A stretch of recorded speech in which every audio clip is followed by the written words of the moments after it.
What's good, y'all? Mason back with another video, and I know what y'all been thinking. Man, it's been forever since you posted another YouTube video. Well, that's on my part. Look, y'all, I've been in college grinding, trying to become a veterinarian, so I had to take a little break from YouTube, but I'm back. However, I was able to stay active on my other accounts, such as my Instagram and my TikTok. So if you don't know those, I'm gonna put the links down below in the description, and you can go follow those and follow up on me as well.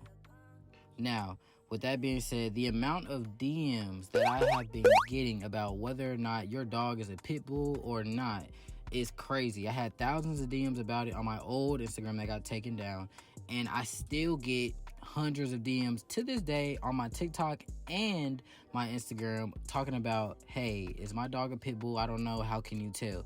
So today's topic is going to be how to tell if your dog is a pit bull or not. And we're going to discuss a couple things in this video, and by the end of this video, you should be able to tell for yourself whether or not your dog is a pit bull. So, first off, if you're new to my channel, you're probably going to ask, Mason, what is a pit bull? Well, if you didn't know, the pit bull is a short to medium-sized breed that is generally dog and animal aggressive. However, they are not human aggressive. However, there are man biters within the breed, but majority of the man biters within the breed are usually cold when they're young, simple for the fact that that was a undesirable trait. And if you want to know more about the standard, etc., what they should look like, go to my video that is actually the most viewed video on my channel called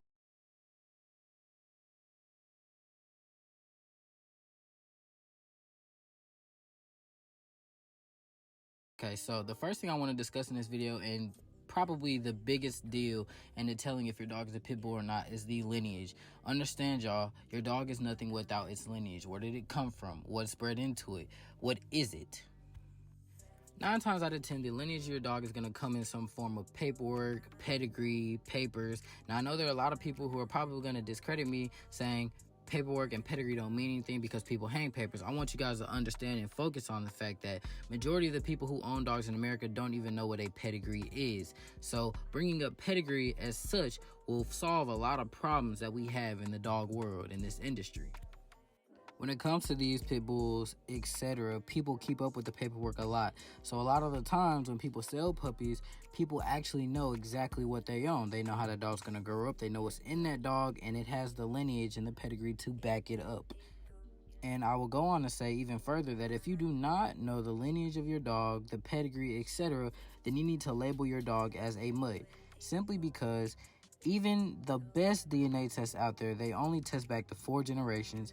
And your dog could be mixed with anything after those first 4 generations. So if your dog was to hurt anybody, you actually really don't know what's in your dog. So it's best to label your dog as a mutt. That way it doesn't discredit or negatively affect any breed that your dog may fit into looks-wise.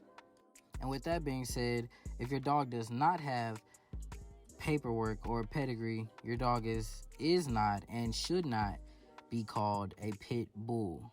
And before y'all come into my comments eating me up about paper hangers, understand that that can very easily be fixed, and you can proofread right through that if you actually know the bloodlines and correct APBT bloodlines to look out for.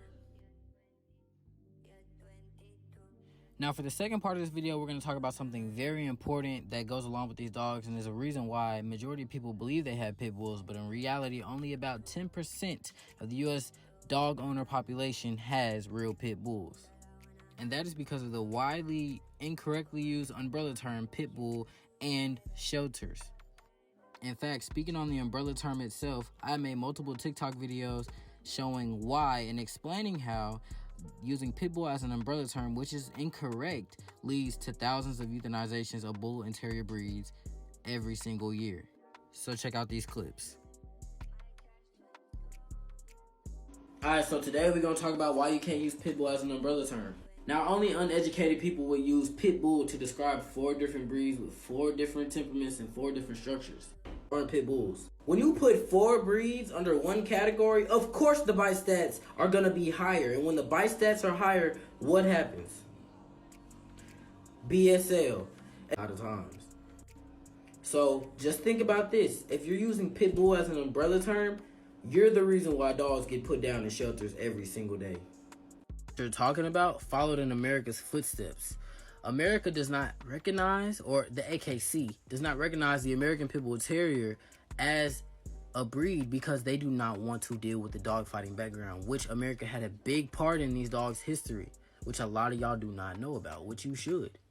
I don't understand how people saying Pit Bull is a breed would give them a bad rep when the umbrella term is literally killing these dogs. I said time and time again, I'm going to keep saying it. If you put 5 breeds into one category and put that up against other singular breeds, they're going to have the most bite stats. They're the most dogs under one category. That's what gives them a bad name. People look on the internet and say, let's see how many people that these dogs have bitten. When they look under the Pit Bull name, that's an umbrella term, which it's not. They have the most dogs, which means they're going to have the most bites. Not only with that, there's a lot of people who breed mutts and give them the Pit Bull label simply because they do not actually know what their dogs are. Dogs poorly bred with bad temperaments bite the most people. Let's not forget, mutts are a huge reason this breed gets a bad rep.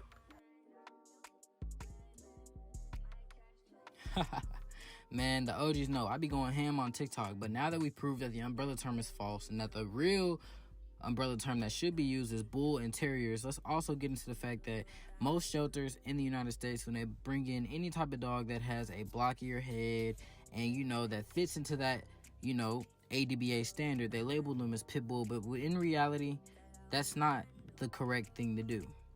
The reality of it is most people in America do not own pit bulls. They own either American Bullies, Staffordshire Bull Terriers, or Amstaffs. And what they really need to do is stop labeling these dogs as pit bulls, because those are what those dogs are not. And crosses between any of those bully breeds, which are on the charts that I displayed in those TikTok videos that I just showed you, is an even bigger reason behind the attacks, which is something I also explained in one of my later videos, Dangerous Crosses, which I will be linking in the description as well, because there's a lot of information in that video that a lot of people would benefit from looking at. So that's all, man, and I honestly hope this video helped y'all gain clarity on whether or not your dog is a pit bull or not. And I want y'all to remember, if you even have to ask yourself that question in the first place, then your dog is most likely, 9 times out of 10, not a pit bull. And 9 times out of 10 should not be classified as such. And with that, I bid y'all a good day.